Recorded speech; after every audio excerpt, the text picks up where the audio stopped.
today we're talking unemployment rate and looking at the job creation of figures. And I have here with me two human capital development experts. From my far left is Mr. Mike Adeleye, and of course my immediate left here is BC Adeyemi.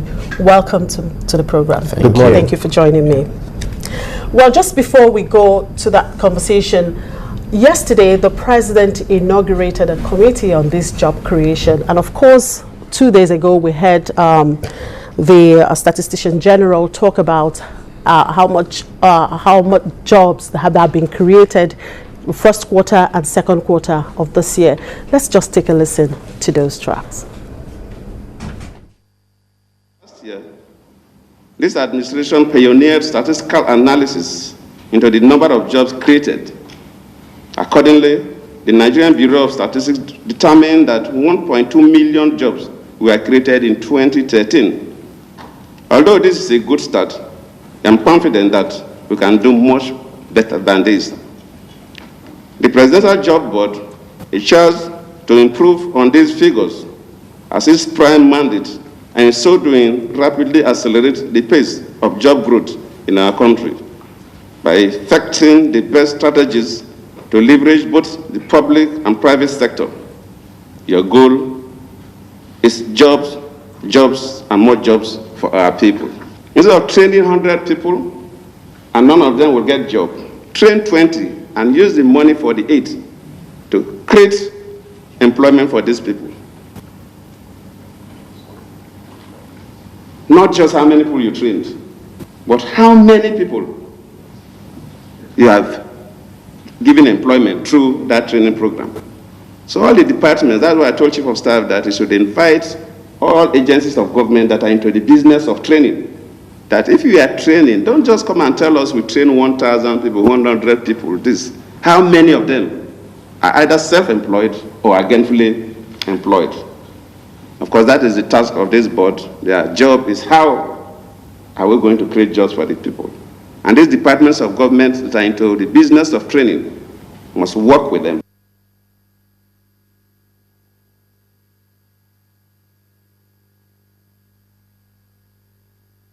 In the first quarter of 2014, the informal sector recorded 76,018 new jobs.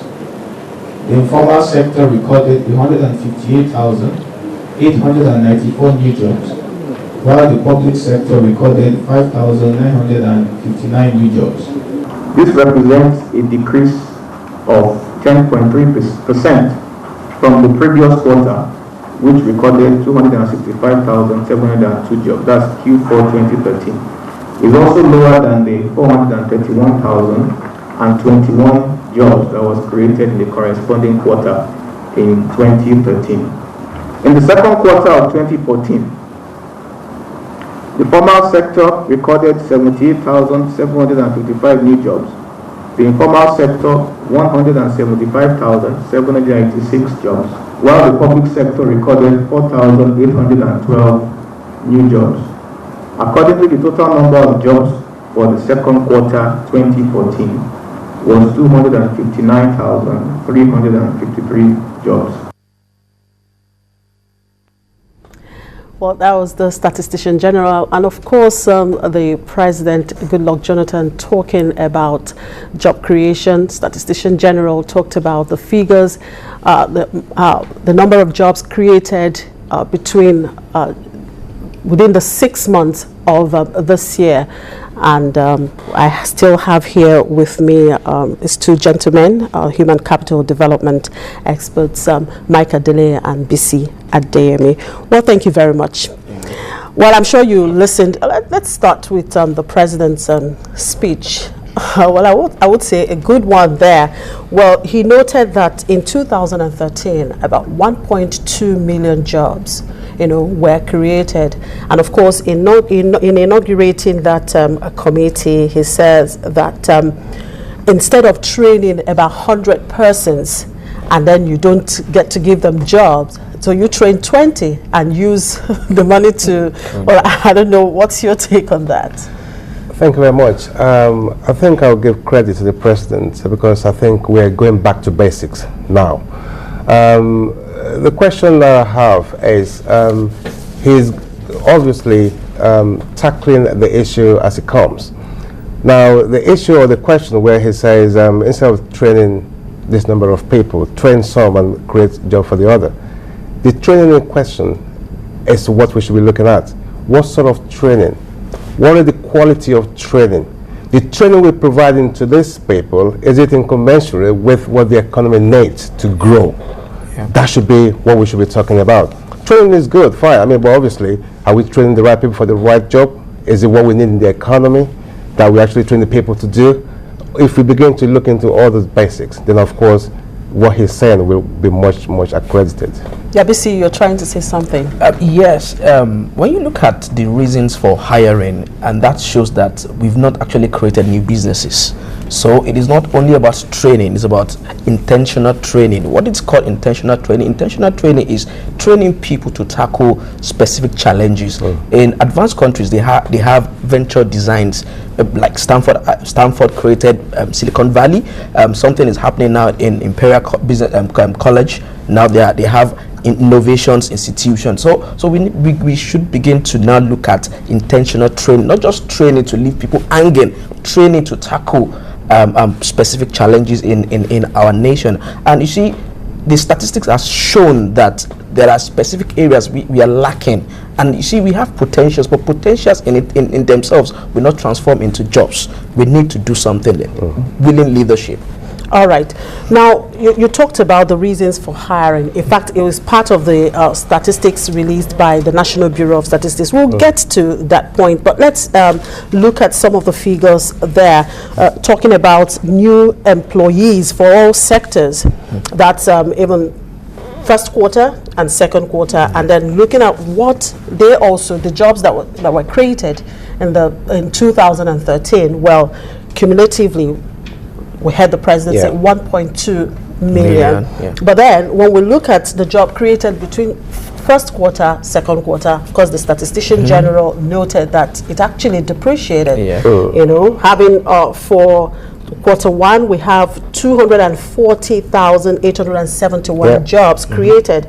And quarter two, we have 259,353, making it 500,000 and above, a little above 500,000. Yes.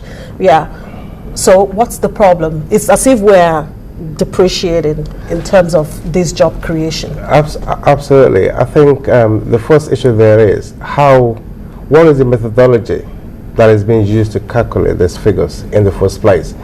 I've been advocating for this for a while now. I mean, we have the formal sector and we have the informal sector.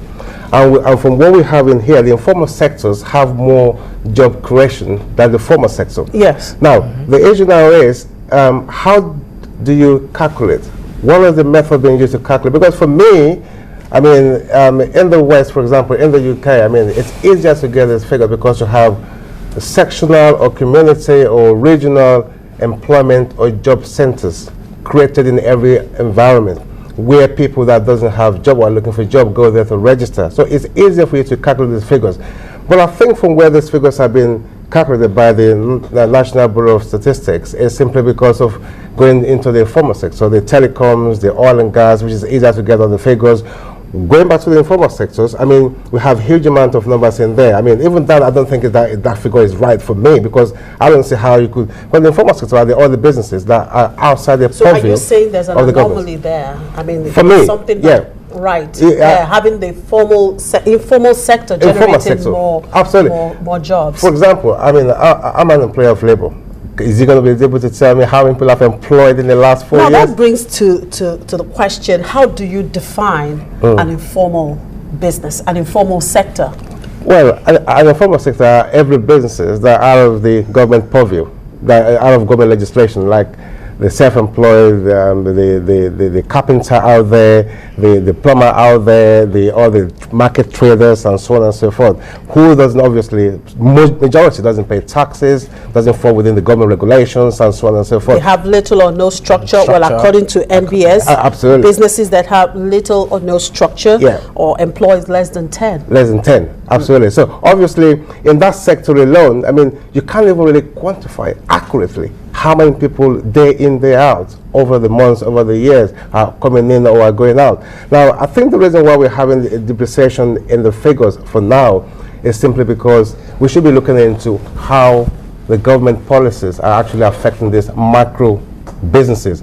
We're talking about the banks. Our banks, with their double-digit figures interest rate, it's not just going to be helpful to the economy. No business is going to be able to go to the bank and obtain a loan with double interest rate and be able to afford to run that business successfully and pay back. It's not just going to happen. So the more we have this constraint, financial constraint to small businesses in the economy, then you will begin to have depreciation in businesses. And also, we're looking about the president spoke about the training.